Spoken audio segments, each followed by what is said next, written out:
Antes de tudo aí, bom dia, né? Obrigado por vocês terem voltado. A gente fica sempre com aquela ansiedade se não vai chegar aqui e o pessoal vai ter desistido e ido embora, né? Hoje a gente começa aqui o nosso terceiro estudo de caso. Agora algo assim mais próximo do cotidiano de quem trabalha com sistema de informação, né? Tem duas aplicações, né? Tem aqui um sistema de contas para pagar, um sistema de tesouraria. E existe aqui uma colaboração entre um usuário humano, via telas, né? E uma passagem de movimento entre o sistema de contas a pagar e o sistema de tesouraria. E a gente estava começando a analisar os dados de compromisso, né? Então, a gente viu que sobre os requisitos da solução, as regras de negócio que se aplicam, né? Outras referências sobre os requisitos do usuário, né? Então, o registro de parcelamento e do rateio é de um e apenas um compromisso único. Ou seja, uma vez registrada essas informações em um compromisso, eu não posso transferi-las para outro compromisso. Então, eu tenho lá um parcelamento de uma bicicleta, eu não posso transferir para o pagamento de uma festa de casamento, né? O rateio, ele conta o seguinte, olha, essa despesa aqui, quem vai pagar por ela, 50% é o departamento A e 50% é o departamento B, né? Eu não posso pegar esse rateio e transferir para um outro compromisso. É um negócio que não faz sentido de acordo com essas regras que a gente está lendo aqui. Ao descartar, e aí por descartar, eu me refiro a excluir, desativar, arquivar, né, um determinado registro de compromisso, todos os seus registros de parcelamento, todos os seus registros de rateio têm o mesmo destino, eles também são excluídos. As informações com o plano de pagamento, onde eu tenho o detalhamento das datas para as parcelas, né? As informações dos rateios, eles representam quadros, né, num ordenamento de despesa, manipulado como uma unidade. Eu não tenho no negócio uma pessoa responsável por fazer a manutenção dos parcelamentos, uma outra pessoa responsável por fazer a manutenção do rateio. Eu tenho um documento único, que se chama nesse mundo aqui de ordenamento de despesa, e esse ordenamento de despesa ele consiste de informações gerais do compromisso, né? E consiste de informações do parcelamento do rateio, como uma unidade, um documento único que é manipulado por um mesmo agente, né? Quando eu falo manipulado, não estou nem entrando no mérito de telas, tá? Eu estou pensando em termos de fluxo operacional, tá? Eventualmente, por alguma restrição técnica, eu poderia ter subdividido isso em 3 telas, né? Porém, o que eu devo considerar na minha avaliação é uma perspectiva dos requisitos funcionais, uma perspectiva das atividades, né? E aí vem até um ponto de atenção importante, né? É muito comum a gente ver documentos de requisitos, quando eles existem, já estarem pensando, né, nesse desenho, nessas restrições técnicas. E aí, na hora que o sujeito vai medir, ele acaba contando com uma referência equivocada da visão do usuário, e a medição, obviamente, vai ter um vício adjacente a esse requisito que está levando uma informação equivocada, né? Então, observe o seguinte, nesse mini-mundo que a gente está descrevendo, eu tenho um documento único, né? Eu tenho um processo único, eu tenho uma tarefa única que é relativa ao ordenamento de despesa, ao compromisso, né? Digamos que por algum motivo, por exemplo, o meu framework de front-end, eu não consigo ter uma tela de mestre e detalhes, né? Um mestre, um cabeçalho, com 2 detalhes. E aí, por causa disso, eu escrevi requisitos separados, né? Eu escrevi requisitos separados. Se a pessoa faz uma medição baseada exclusivamente em documentos, sem ter como parte da atividade de medição, né, um levantamento e uma análise de uma visão do fluxo operacional, a medição vai estar correta para um conjunto de requisitos que reflete uma realidade falsa, né? Então, isso é um ponto de atenção aí quando a gente trabalha com pontos de função. Então, esse aí é o cenário. Tem 3 tabelas, né? Tabela de compromisso, tabela de parcela, tabela de rateio. Apesar disso ser mapeado para 3 tabelas, quando eu faço a medição, eu faço uma análise do arquivo lógico, né? Do grupo lógico de dados. Então, quando eu for fazer a medição, eu vou considerar um único arquivo, que é o arquivo de compromissos. Eu tenho aqui no sistema de... importante a gente qualificar aqui, né? Aqui a gente vai ter o contas a pagar. Aqui a gente vai ter o tesouraria. Então, eu vou ter aqui no tesouraria o seguinte conjunto de requisitos, tá? Quando o sistema de contas a pagar conclui o seu ciclo de programação de pagamentos, o sistema deve atualizar a sua programação de quitação em até um dia. Então, nessa lista aí, eu tenho um requisito funcional, que é atualizar a programação de quitação, e esse até um dia, essa restrição que eu coloco, né, de tempo, de desempenho para esse processo. Ali ele tem um outro requisito ali embaixo, que é a janela para atualização em lote do banco de dados é entre 20 e 3 horas da manhã. Essa do meio, o tempo de resposta para uma transação online e interagindo com outra aplicação deve ser de até 1 segundo em 95% das transações efetivadas. Esses 3 requisitos, em até um dia, deve ser de 1 segundo uma transação online, e a janela... Esses requisitos não funcionais, eles vão ter uma resposta no projeto. E qual foi essa resposta?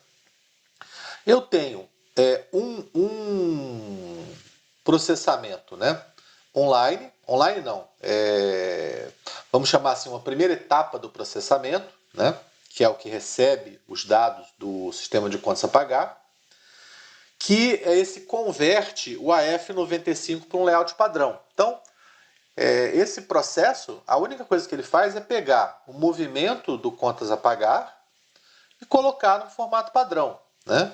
Por que isso foi criado de maneira separada da crítica e da carga da base de lançamentos? Por que esses 2 processos aqui estão separados, né? Por causa desses requisitos não funcionais. Não fosse esses requisitos não funcionais, eu teria um único processo, né, que tem começo, meio e fim, relacionado à atualização dos lançamentos. Nesse caso, por causa desses requisitos não funcionais, eu tive que criar 2 processos separados.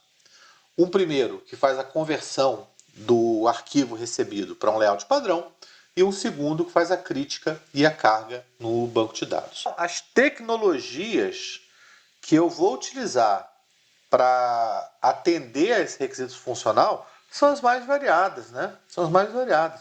Então, quando a gente aprende ponto de função de verdade, eu não me preocupo tanto em como que eu conto a tecnologia A, B, C ou D. Por quê?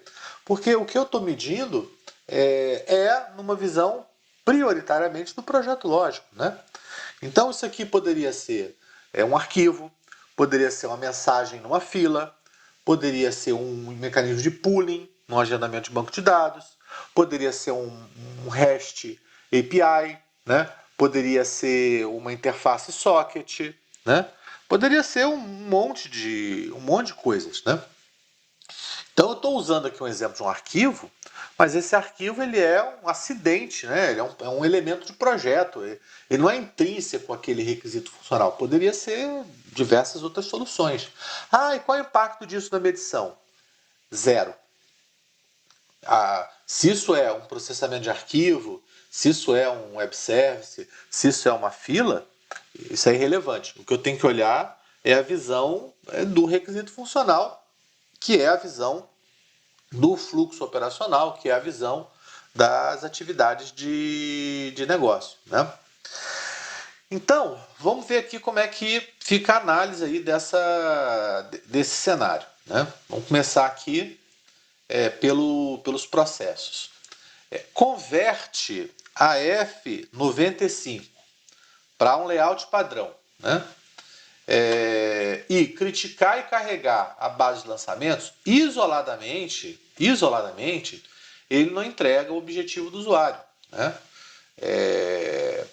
O sujeito, quando ele lê esses dados que são enviados do contas a pagar e gera um arquivo temporário, o usuário não tem capacidade de consultar esse arquivo temporário, ele não tem capacidade de editar esse arquivo temporário, ele não tem visibilidade alguma desse arquivo temporário. Esse arquivo temporário é um que a gente chama de um processo interno, né? Ele é um arquivo temporário pertencente a um processo interno. Ele não fosse essa subdivisão de processos, ele nem existiria, né? E essa subdivisão de processos, ela está toda relacionada a atender requisitos não funcionais, né? Em outras palavras, quando eu concluo o primeiro, que é o convert, eu tenho passos subsequentes que precisam ser feitos para que a transação esteja autocontida, né? Então, quando eu for fazer a medição, eu não vou colocar converte e critica e carrega. Quando eu for fazer a medição, eu tenho que colocar uma única linha aqui na minha planilha, que é lançamentos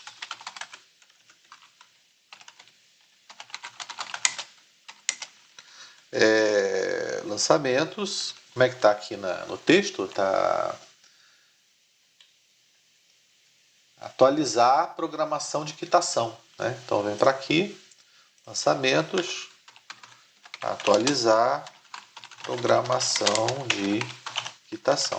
Eu posso até colocar aqui entre parênteses, né, que é o processamento do AF95, né?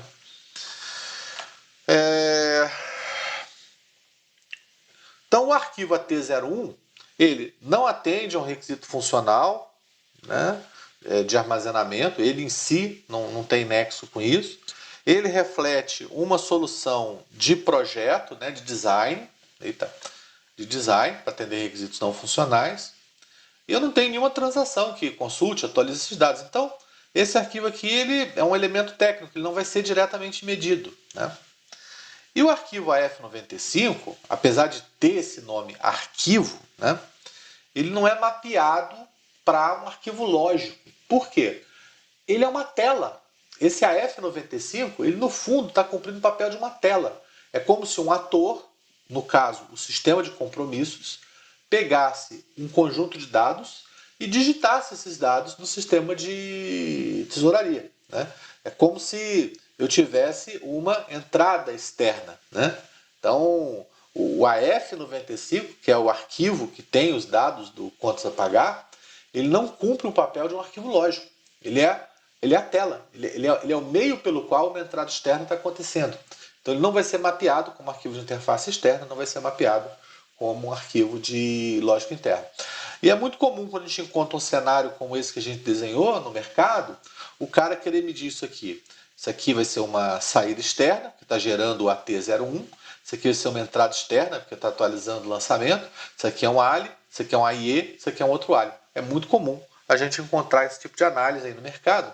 Por quê? O sujeito pega os elementos da implementação e não faz uma análise na perspectiva, que é a perspectiva que o ponto de função deve ser derivado, que é a perspectiva dos requisitos funcionais do usuário.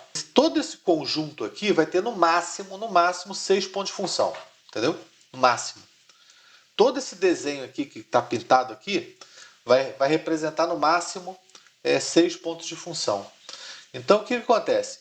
Você tem na medição um drop-down, um controle como esses aqui, tá vendo? Que tem data de emissão, tem um drop-down aqui, tipo de documento, tem um drop-down aqui, favorecido, tem um drop-down aqui, tá certo? Então, você vai ter na medição um drop-down quando ele consulta dados de um arquivo lógico, sendo pontuados com 3 pontos de função. 3 pontos de função. E todo esse negócio aqui vai ter no máximo 6 pontos de função. Então, se observa que a lógica do ponto de função, para fazer sentido, tem que ser uma lógica de escala, né?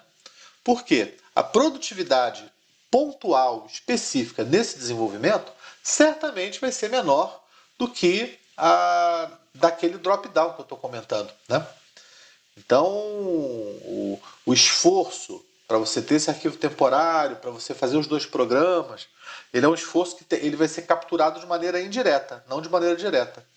Vai ser pelos reais por ponto de função, vai ser pelas horas por ponto de função.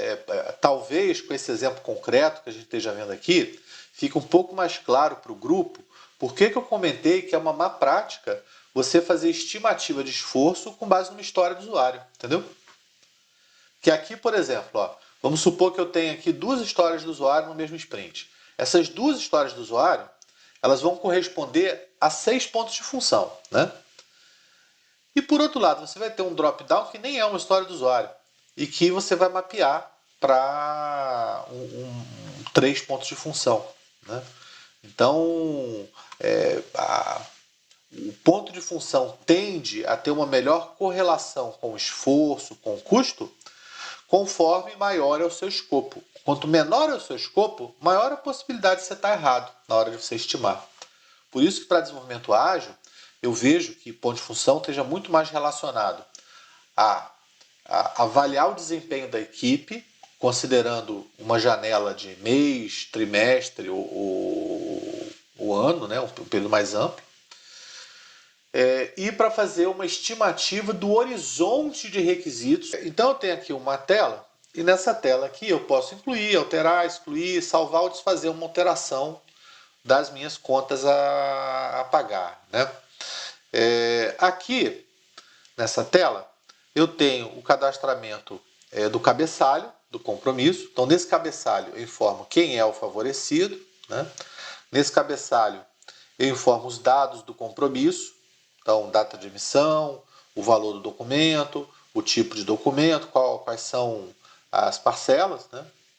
Eu tenho o rateio, onde eu vou informando quem vão ser os responsáveis por esse pagamento dentro da empresa, né, o rateio de despesas. E aqui embaixo eu tenho um quadro similar ao do rateio, em termos de função, né, onde eu tenho o detalhamento de cada parcela, né.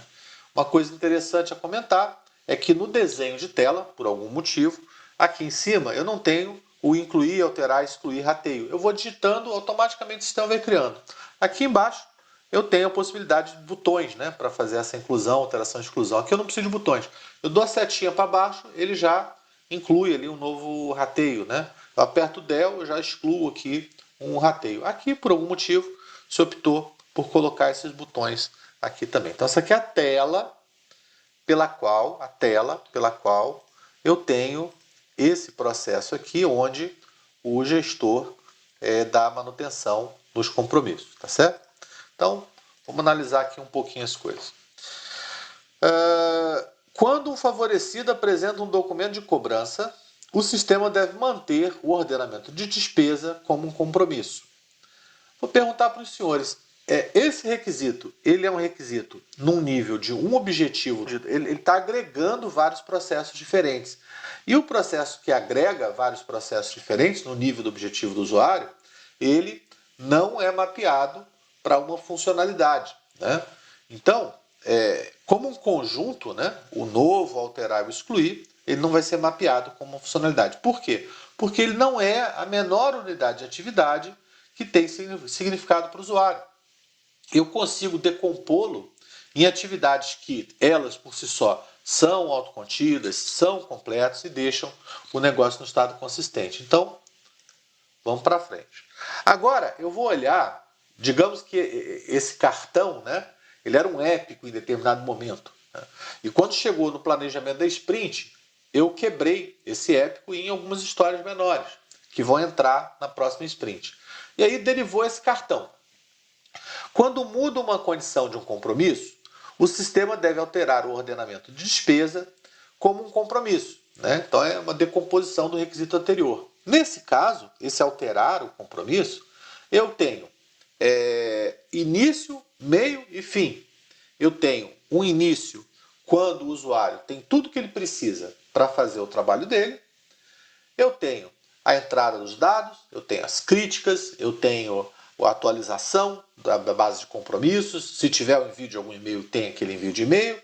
Então, todas as etapas, todos os passos das condições iniciais que o usuário precisa para aquele evento ser registrado, até o momento em que o seu objetivo é alcançado, estão contidos aí nesse requisito. Então, ele é o que a gente chama de autocontido.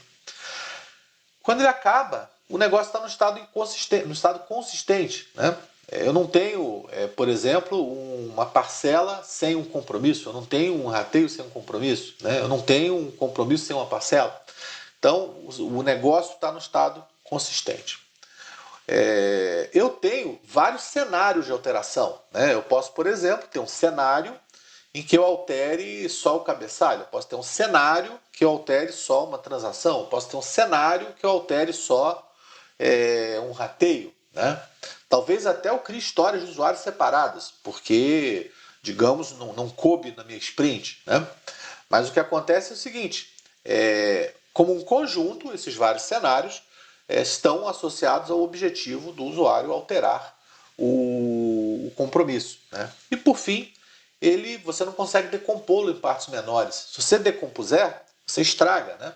Eu não tenho, nesse negócio, um usuário que é responsável por fazer rateio, um usuário que é responsável por parcelamento. Nesse negócio, o compromisso com todas essas outras informações estão no domínio de um mesmo papel, né? São desempenhadas por um mesmo ator, né? É uma mesma persona, vai mudando, as metodologias mudam os nomes, né? Mas no fundo é o, o agente ali que está registrando o evento no sistema. Então, ele passa aqui por todas as nossas regrinhas e eu vou colocar aqui o compromissos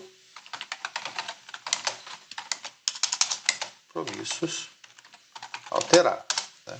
E já vou me adiantar aqui, porque eu vi que eu tenho aqui o compromissos excluir, eu vi aqui que eu tenho compromissos incluir. E, por que não, compromissos consultar. Então, olhando essa tela aqui, a gente vê, né, que a gente vai ter assim, o alterar, o incluir, o excluir. Aqui a próxima, inclusive, é o novo, né, que passa aqui por todas as regrinhas que a gente comentou. E a consultar é a própria tela cheia, né? É a própria tela cheia que tem isso aqui. Aqui embaixo eu tenho novo parcela, né? Novo registro de parcela, alterar registro de parcela, excluir registro de parcela. Pelo que eu conversei com os senhores até agora, né? Essa declaração, um compromisso, deve ter no mínimo uma parcela e pode ter um número ilimitado, desde que a soma das parcelas corresponda ao valor do negócio. É um fragmento, exatamente. Então, ele não atende, né, ao requisito de ser autocontido. Né? Ele exige passos anteriores e exige passos posteriores para que se alcance o objetivo do usuário. Né? Ah, Cadu, e se isso estivesse numa outra tela? A Sueli, essa decisão, se eu vou colocar esse quadro nessa tela ou em outra tela, dado tudo que a gente falou aqui sobre esse domínio, você considera que seja uma decisão relacionada a requisitos de usabilidade ou alguma restrição técnica, ou é um novo requisito funcional? Né? Se eu colocar numa tela separada esse plano de pagamento, dado tudo que a gente falou até agora sobre esse domínio, sobre essa área funcional, sobre esse negócio, sobre esse processo de negócio. Se você colocar esse plano de pagamento numa tela separada, essa decisão é uma decisão relacionada a projeto, a requisitos de usabilidade, a restrições técnicas. Meu framework não suporta mestre detalhe, por exemplo, ou, de maneira alternativa, isso é relacionado a um requisito funcional do usuário. Perfeito. É relativo à usabilidade, né? Isso ele respondeu. Então, mesmo que fosse uma tela separada, considerando o que eu falei sobre o domínio, né? Isso não mudaria a nossa análise. Então, esses itens aqui não vão entrar na nossa planilha, não vão ser medidos. Aqui, medidos eu digo de maneira específica, né? Aqui agora, eu tenho um outro requisito aqui. Ao incluir ou alterar um compromisso, o usuário informa um favorecido e o sistema apresenta os dados de contato. O que acontece? Eu já tenho um requisito específico para o cara consultar contato, né? Então tem lá favorecidos incluir, favorecidos consultar, já tem isso. Essa consulta que está sendo apresentada aqui é uma consulta interna ao processo de incluir um compromisso, interna ao processo de alterar um compromisso, interna ao processo de consultar um compromisso. O usuário não entra nessa tela com o objetivo de consultar o compromisso, né?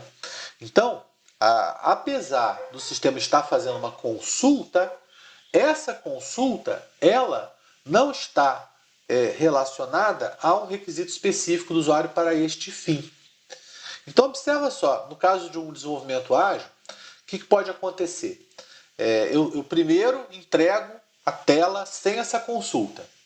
Depois eu entrego a tela com essa consulta. Se essas entregas estiverem em releases separadas, eu vou medir uma vez essas três funções aqui.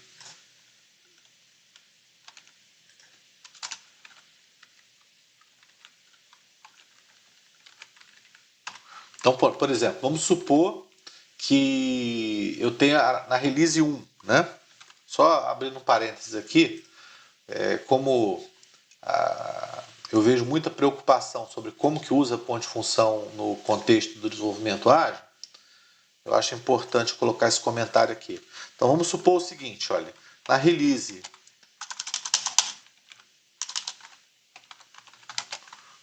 1, você entregou o cadastro de favorecidos sem essa consulta que a gente colocou. Então você vai medir esse conjunto todo aqui, né? Então eu vou ter todas essas funções no escopo da release 1, né? Aí na release 2 eu coloquei essa história do usuário que a gente está discutindo aqui, né? Ao incluir ou alterar um compromisso, o usuário informa um favorecido cliente. Essa história entrou, né? Então vai entrar aqui no meu escopo, o arquivo não mudou, né? Vai entrar o alterar, vai entrar o incluir, vai entrar o consultar aqui na release 2. Então o escopo da release 1 vai ser esse aqui, o escopo da release 2 vai ser esse aqui. E assim sucessivamente, né? Bem, então essa consulta ela está contida, né? Ela é interna, ela está no âmbito, ela não é uma função em per si, ela é um fragmento também. E por isso eu não vou incluí-la na medição de maneira específica. Agora olha que interessante, por outro lado, eu tenho uma necessidade que é o seguinte. Dados de favorecido são dados centrais de negócio para o processo ou área funcional de contas a pagar. O sistema deve listar o nome dos favorecidos. Esse requisito ele poderia ser atendido também de diversas maneiras. Eu poderia ter uma tela para listar quem são os favorecidos.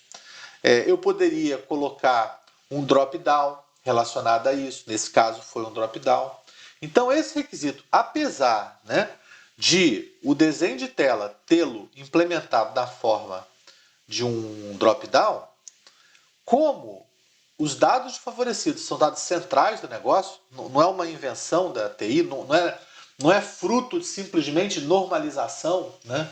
Não é um dado onde eu estou simplesmente substituindo um código por uma descrição, é um dado que, se não houvesse sistema informatizado, ainda assim eu teria um cadastro de favorecidos, né?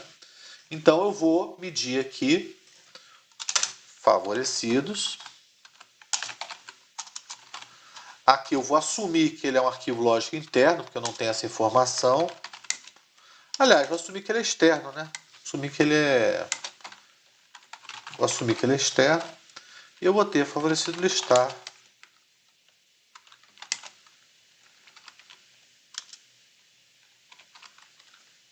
Bom, mencionava isso. Agora, esse aqui é um dado que não houvesse sistema de informação, haveria aqui essa lista, né? Haveria esse cadastro. Por outro lado, isso não acontece com o tipo de documento, né? O tipo de documento, ele cumpre o papel de ser um LOV, né? Ser uma lista de valores válidos.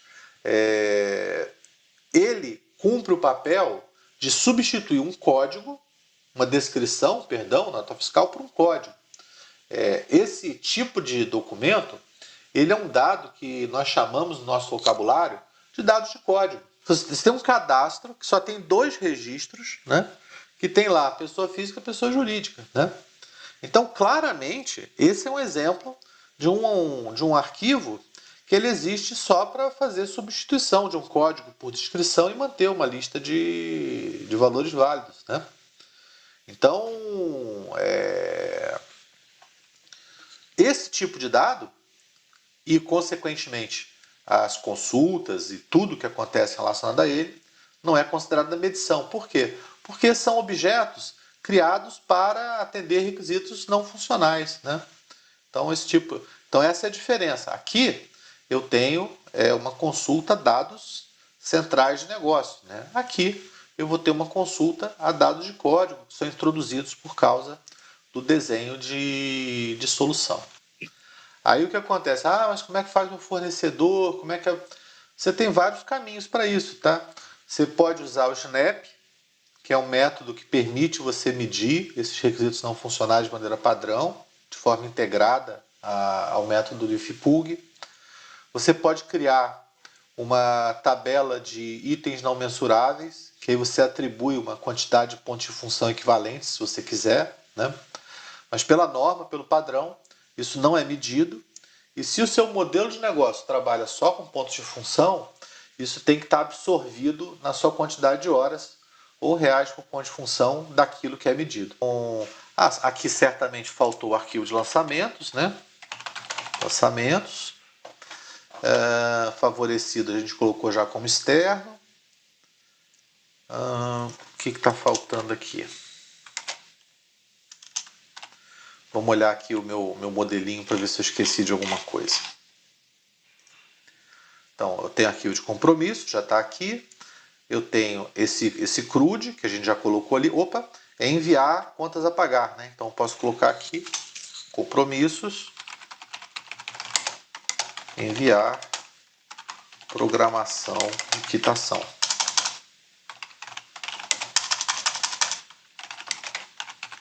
Isso aqui vai ser o AF 95, né? Não sei por que a gente que trabalha com TI tem mania de colocar maiúsculo aqui nas coisas.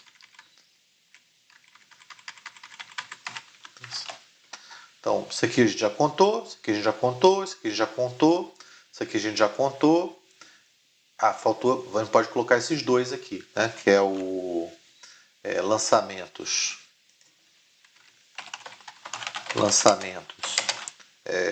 Listar, né? Aquele usuário certamente vai precisar listar esses lançamentos.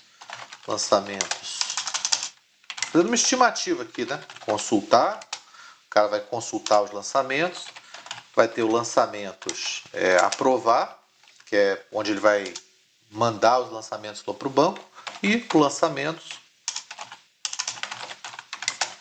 enviar ordens de pagamento. Bem, então vou pegar aqui esse rascunho que eu fiz. Eu gosto muito de usar uma modalidade aqui do Mezoo, que eu trabalho com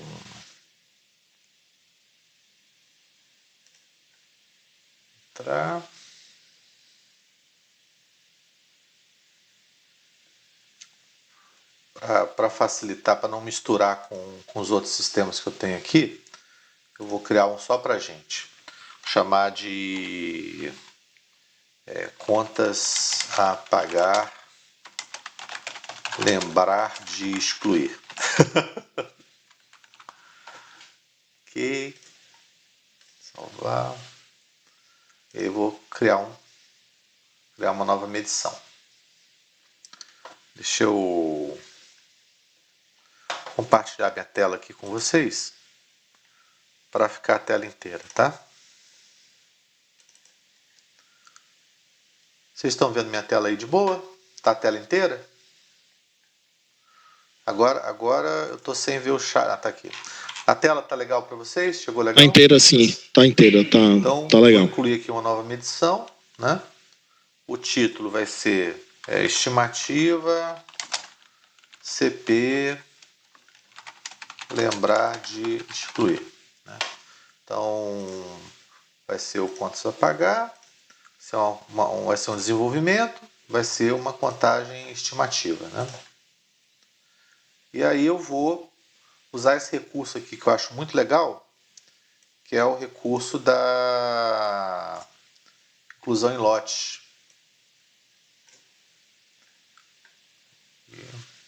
Lista de funções. Eu venho aqui, simplesmente colo aqueles comentários ali que eu fiz, né? Eu vou colocar aqui a entrada externa, mas depois está tudo sendo incluído, né?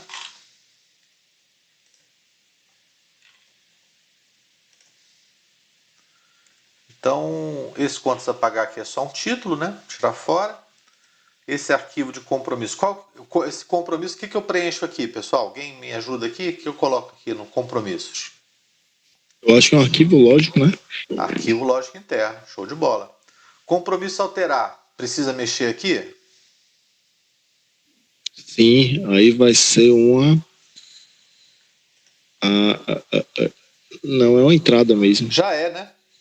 É. Então, incluir já é entrada externa, o alterar já é entrada externa, esse consultar aqui, esse aqui tem que mudar, né? Vocês viram algum cálculo, algum dado derivado? Olha só, chamar a atenção para um detalhezinho aqui. Tá vendo esse endereço que aparece aqui? Esse endereço, ele tem uma regra de negócio que orienta na montagem desse endereço, né? Então, lá no cadastro de favorecidos, eu tenho logradouro, complemento, número, bairro, cidade. Se não tiver algum campo preenchido, ele tem uma regrinha ali para montar isso, né? Aqui ele fala, ó, existem parcelas vencidas a 28 dias. Eu tive que fazer uma conta aqui para chegar nesses 28 dias, né? Então, isso aqui vai ser mapeado para quê? Vai ser mapeado para uma saída externa, né? Por quê? Porque tem essa coisa, né? Tem essa derivação de dados, tem esse cálculo. Excluir precisa mexer em alguma coisa aqui, pessoal? Já está de boa.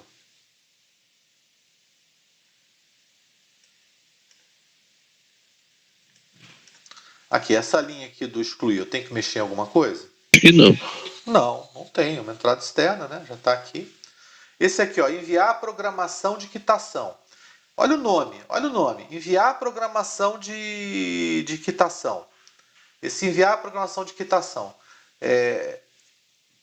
O que ele representa aqui? Ó? O próprio nome ajuda a gente. Enviar a programação de quitação.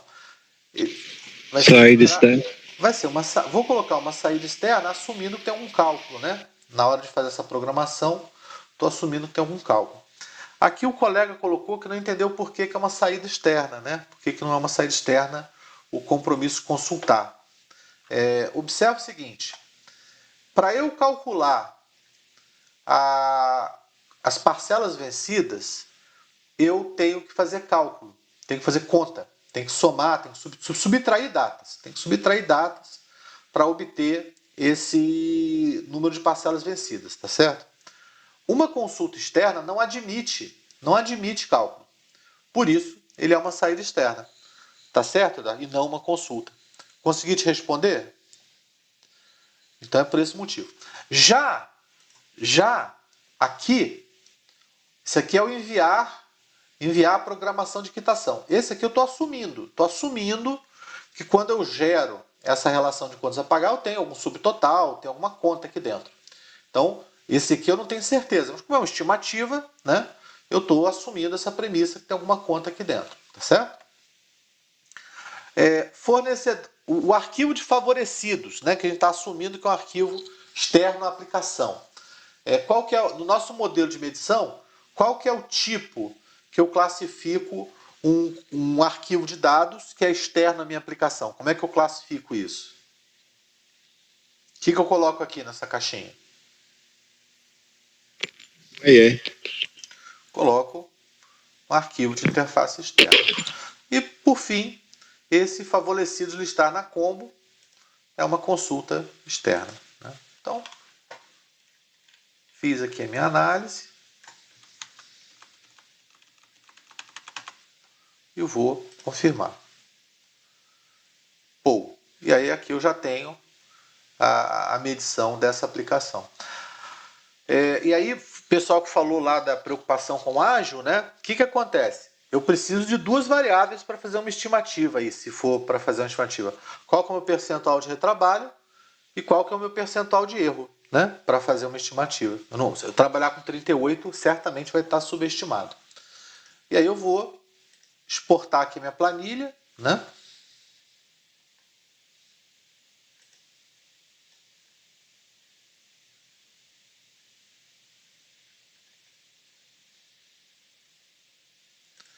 Eu já tenho uma planilha de medição bonitinha aqui, se alguém pedir. Tá certo? Valeu esse estudo de caso, gente? Conseguiu tangibilizar o assunto? Lançamentos são englobados no compromisso? Você poderia me explicar um pouquinho melhor o que você quer dizer com isso? O que acontece aqui? Ó? Eu tenho o arquivo de lançamentos, né, que é esse aqui. Eu tenho o arquivo. Você havia listado lançamentos na lista de funcionários. O lançamentos, ele pertence ao sistema de tesouraria, né? E o compromissos, ele pertence ao sistema de contas a pagar. Então, de cara aqui a gente tem duas medições separadas, independentes, tá? Agora, vamos supor que não fosse esse o caso, que fosse a mesma aplicação com os dois arquivos. Lançamento é independente de compromisso.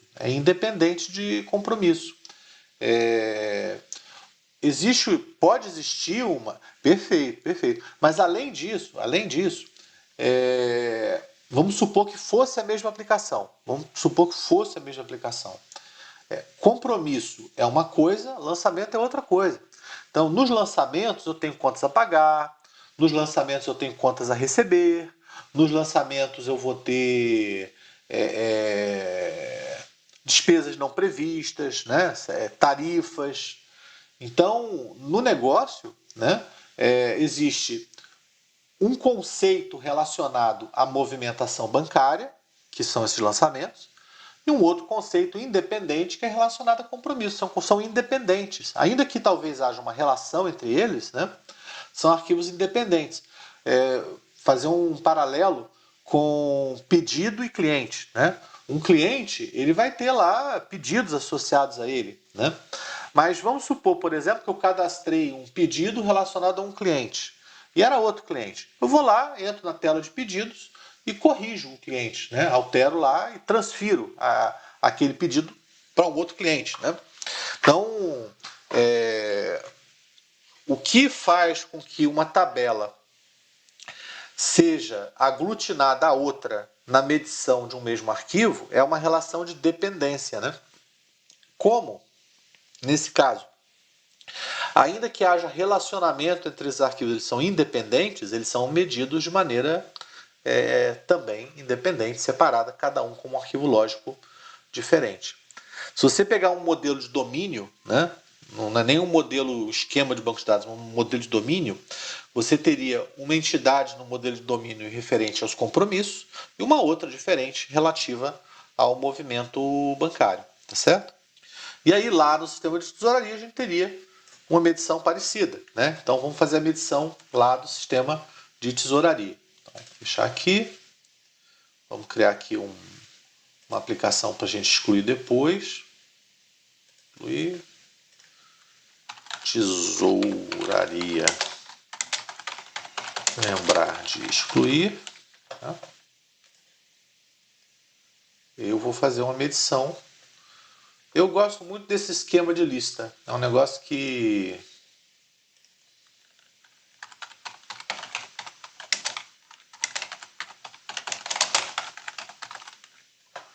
então o sistema vai ser o tesouraria, lembrar de excluir, vai ser um desenvolvimento, vai ser uma estimativa, né? E aí vou usar aqui a minha listinha de funções, né? Vou colar aqui as funções. Vou colocar aqui entrada externa só para o que eu acho que é o maior caso, né? Isso aqui é só um título, né?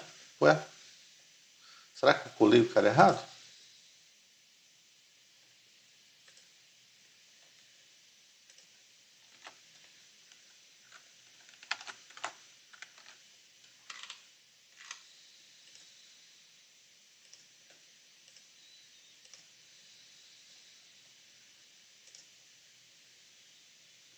Então, lançamentos. Lançamentos vai ser o que aqui, gente? Para o sistema de tesouraria, o lançamentos vai ser que tipo de função? Veja, o lançamentos aqui, a entrada externa é essa linha de baixo, que é o atualizar a programação de quitação. Esse cara aqui é o cara que vai ler os dados que estão sendo enviados pelo contas a pagar e atualizar. Então, esse vai ser a entrada externa. Agora, esse lançamento aqui está correspondendo a quê? Ele está correspondendo a isso aqui, ó.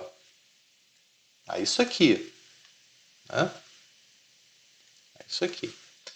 Então, está correspondendo a isso aqui, ó.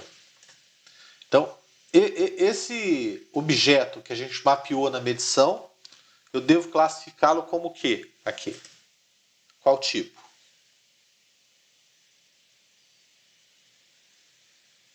Arquivo lógico interno. Beleza. Listar, vou colocar aqui que é uma consulta externa, né? Consultar, vou colocar aqui que é uma consulta externa.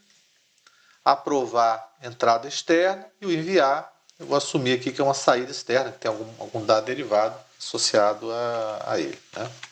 E aí aqui eu vou ter a medição relacionada a essa estimativa que a gente fez, 28 pontos de função, gerar uma planilhazinha, né? Exportar e vou mandar para vocês essa planilha. Estão conseguindo pegar esses arquivos que eu estou mandando aqui no meu computador?